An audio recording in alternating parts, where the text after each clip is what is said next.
Hello horror addicts, कैसे हैं आप सब।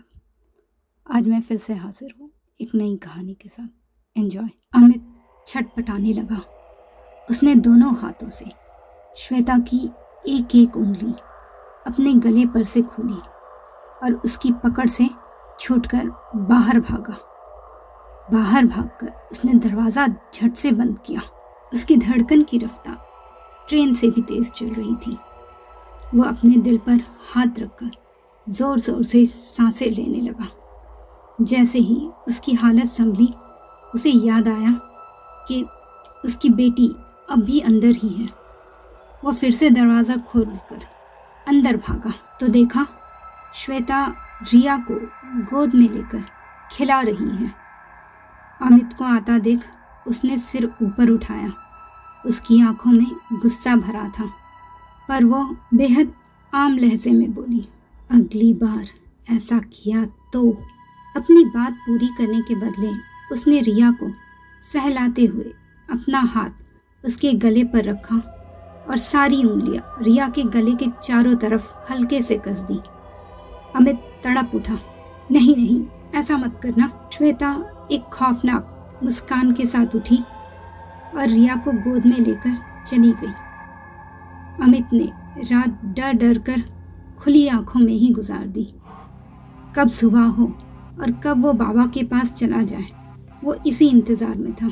अगली सुबह हर रोज़ जैसी ही आम थी, जैसे कल कुछ हुआ ही नहीं। श्वेता ने नाश्ता बनाया, रिया को स्कूल के लिए तैयार किया। दोनों घर से निकल ही रहे थे कि श्वेता ने पीछे से अमित की कलाई पकड़ी तो अमित का कलेजा उछलकर उसके मुंह को आ गया। उसने मुड़कर देखा। उस बाबा के चक्कर में पड़कर फिर से कोई होशियारी मत दिखाना। अमित ने डर के मारे अपना सिर दाएं बाएं ऊपर नीचे हर दिशा में हिला दिया। श्वेता की आंखों में एक शैतानी चमक थी और अमित की हालत देख कर एक व्यंग भरी मुस्कान उसके चेहरे पर फैल गई। फिर उसने बहुत प्यार से रिया को बाय बोला। अमित फिर से डर से कांपने लगा था। उसने रिया का हाथ छोड़ा और उसे गोद में उठाकर तेज कदमों से बाहर निकल गया। घर से कुछ ही दूरी पर बाबा खड़े उसका इंतजार कर रहे थे। अमित ने उन्हें रुकने का इशारा किया और रिया को पास के रिश्तेदार के घर छोड़कर वापस आ गया। बाबा बहुत आराम से मुस्कुराकर बोले, क्यों, आ गया यकीन मेरी बात का? हाँ बाबा, मुझे और मेरी बेटी को बचा लो। उसने मेरी बेटी को जान से मारने की धमकी दी है। बस आप ही हमें बचा सकते हो। प्लीज़ बाबा, हमें बचा लो। अमित गिड़गिड़ाने लगा। चल देखता हूँ कौन किसे मारता है। मैं भी तैयारी के साथ आया हूँ। ये कहकर बाबा तेज रफ्तार से घर की तरफ चलने लगे। अमित उनके पीछे भागता हुआ चल रहा था। बाबा ने जैसे ही घर के अंदर कदम रखा, श्वेता को एहसास हो गया उनकी आमद का। वो घर के अंदर खड़ी गुस्से भरी आंखों से बाबा को घर के अंदर आता देख रही थी। उनके पीछे पीछे अमित भी अंदर आ गया और बाबा की ओट में छुपकर खड़ा हो गया। श्वेता ने अपना सिर टेढ़ा किया और साइड को झुककर अमित को देखते हुए बोली, तुझे मना किया था ना कि इस बाबा के चक्कर में मत पड़। अमित की तो डर से गिग्गी बंद गई थी। बाबा बीच में आकर खड़े हो गए। बहुत हो गया तेरा खेल, चल अब मेरे साथ जाने का टाइम आ गया तेरा। ये कहते हुए बाबा ने झोले में से भभूत निकाली और मंत्र पढ़कर श्वेता पर फेंका। इसका उस पर कोई असर नहीं हुआ। बाबा ने फिर से भभूत निकाली और मंत्र पढ़ा और फेंका। श्वेता ने आराम से अपने कंधे पर पड़ी भभूत को झाड़ा और जैसे ही अपना हाथ हवा में उठाया, बाबा भी हवा में तैरने लगे और एक झटके से श्वेता ने उन्हें घर के बाहर फेंक दिया। अमित डरते घबराते हुए बाबा को उठाने भागा। उधर श्वेता की भयानक हंसी से घर गूंज उठा। बाबा और अमित उल्टे पैर भागे वहां से। बाबा ने उसे एक पता दिया और बोले, ये बहुत शक्तिशाली आत्मा है, तुम इस पते पर जाकर इनसे मिलो, देर मत करो, अब यही तुम्हें बचा सकते हैं। अमित जब पते पर पहुंचा तो वहां उसकी उम्मीद से उल्टा बहुत आम सा दिखने वाला आदमी मिला। क्या आप ही तांत्रिक बाबा हैं? अमित ने झिझकते हुए पूछा। वह आदमी हल्का सा मुस्कुराया और बोला, हाँ, कुछ लोग मुझे इस नाम से भी जानते हैं। आपको फकीर बाबा ने भेजा है?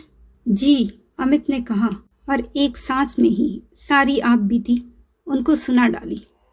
उन्होंने बहुत ध्यान से सुना, फिर गंभीरता पूर्वक पूछा, क्या उसका शरीर ठंडा है? जी, बहुत ठंडा। क्या उसने तुमको या तुम्हारी बेटी को कोई नुकसान पहुंचाया? जी नहीं। क्या वो अब भी तुम्हारे घर पर है? जी बाबा।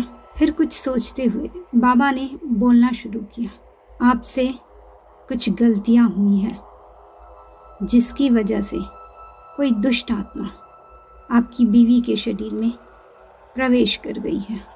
आपने मृतदेह को अकेला छोड़ दिया तक नहीं जलाया, जिससे वहाँ मौजूद एक बुरी शक्तिशाली आत्मा ने काया प्रवेश कर लिया है।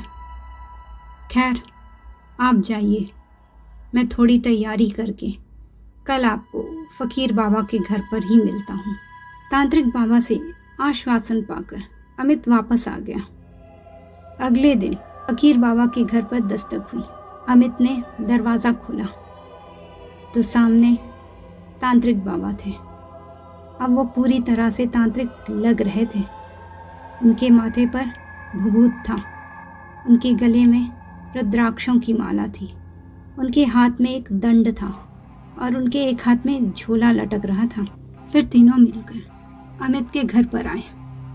फकीर बाबा और अमित ने दरवाज़ा खटखटाया। श्वेता ने दरवाज़ा खोला और उनको सामने देखकर हंसते हुए बोली, तुम लोग फिर से मरने के लिए आ गए?